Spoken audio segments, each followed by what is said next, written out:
Hi, I'm Dan Waters, a West Tisbury Library trustee. You know, West Tisbury has a proud history of private support for its town library. It goes way back to 1892, which was the very year the town itself was incorporated. That was the year the West Tisbury Library Association bought the former Dukes County Academy Study Hall and dormitory on Music Street.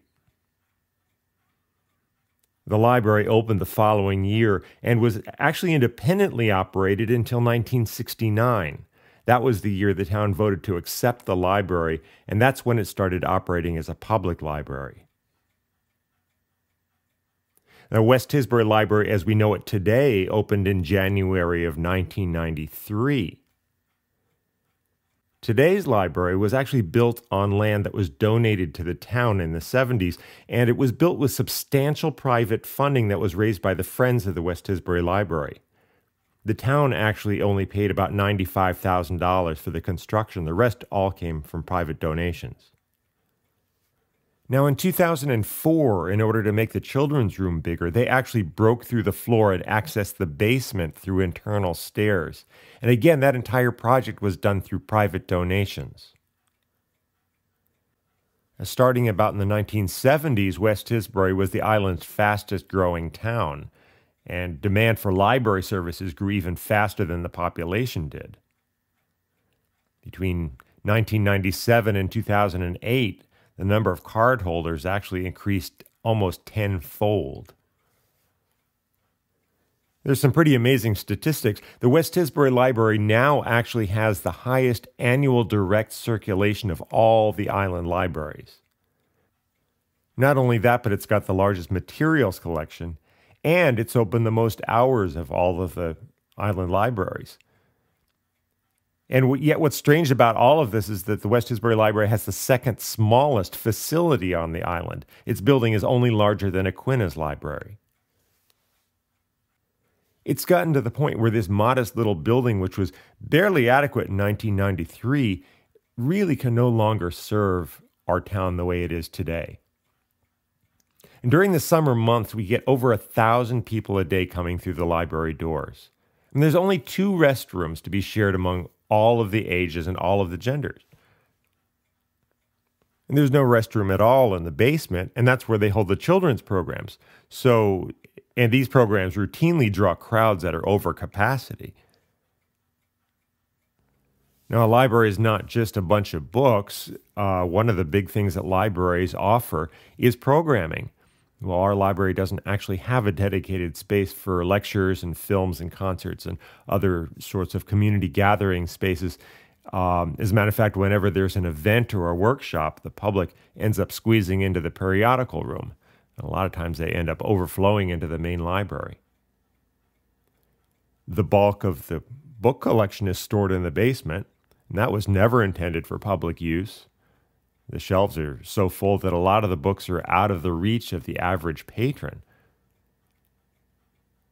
And the staff has almost no work area. Patrons have no private study space. The director doesn't have an office. The list goes on, and yet none of this is really exactly news. I don't know if you remember the Space Needs Committee, but in 2007, that committee produced a report that was supposed to map out an orderly path for the growth of the town over the next 10 years.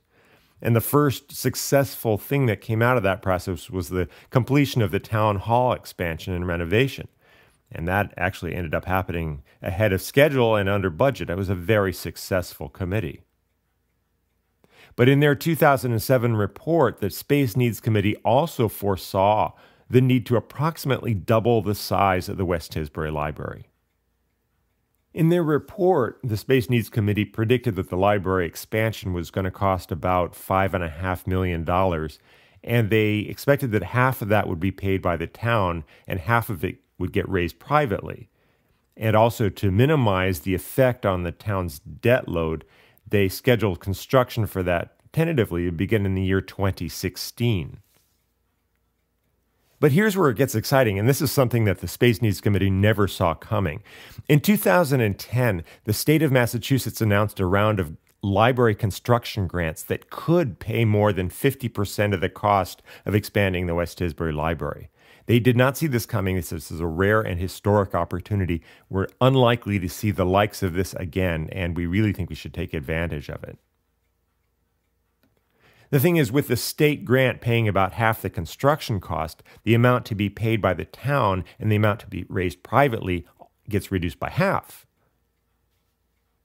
So unlike all those other times in the library's history, this time private donors only get asked to pay the smallest share of the construction costs, which is not peanuts. I mean, the goal here is to raise $1.2 million by the year 2012. Well, luckily to do that, there's a new foundation in town, the West Tisbury Library Foundation. It's this brand new nonprofit. It's dedicated to helping the West Tisbury Free Public Library meet this important fundraising deadline. Now, these are residents and neighbors and friends, and the foundation's hoping to continue our town's proud tradition of private support for the West Tisbury Library. And here's where I make my pitch. We welcome your gifts, large and small. For larger gifts, the foundation actually has professional money management and tax advantages, along with a bunch of ways of giving. So we welcome your comments, we welcome your participation, we really welcome your shared enthusiasm for our town library. Please give now. Please give generously. You can send your contribution to the West Tisbury Library Foundation, Post Office Box 1238, West Tisbury, Massachusetts 02575.